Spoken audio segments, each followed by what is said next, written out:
advocacy of song, spoken word, you know, music, whatever we could do right now, and let's bring positivity and actually, like, to bring back life, speak life back into communities, you understand, because we understand where the stigma is concerned within certain communities, so people tend to say, well, when you hear from a particular community, they tend to think about violence, but we want to bring back that life and that camaraderie within the community again, so that's what this particular walk is all about. So I know, like, right now, the crime situation that we have is really, like, gone to a very extreme level. Like, it's like pushing 40 numbers, and it just seems like it's inevitable that you would, like, turn the news and see something like that. So, like, for you, like, how do you see, like, as a way to get out of it? It might be a lot to ask. Yeah, sure. It's a complex thing.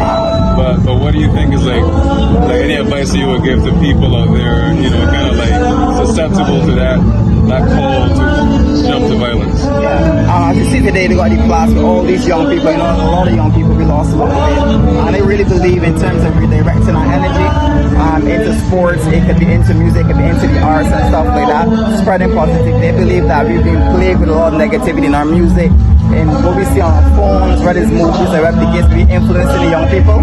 So if we can bring back that positivity back into the community again, where they can be active in different things that will bring them, I believe it will deter a lot of people from the streets. And you know what they say about idle hands, and there's too many idle hands in Barbados right now.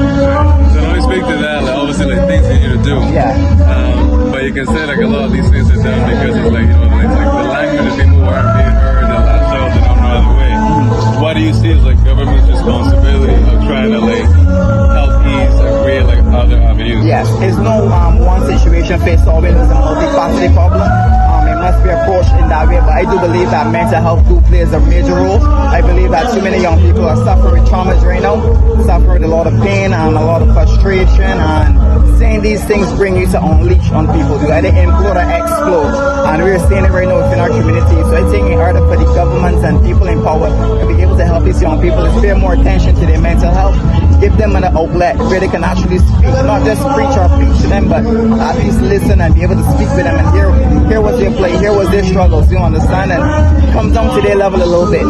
I think too many times we sit down in an office or we sit down among others who's not necessarily having that worldview or actually relating to the environment that they're in, and we think we can come up with these solutions, but sometimes the best solutions come from these same people who's inside this environment. So I believe that that's what we need to do more and more. You feel like these people aren't being heard? They're not being heard. They're not being heard. I think too many people believe they know it all, and they're going with that approach. So we know it's it all, so that's what they're continuing to do each and every single day. But you need to come down and listen to them as well. Sit on the block. Here was the young man's problem, you know. Here was his plight. Here the frustration that he's dealing with, you know. Here the aggression. Because some of these are lost brothers and sisters in the street, and not having the voices or the ears to actually sit down and mourn and talk about it and grief about it. So obviously the rage you can see eventually spill over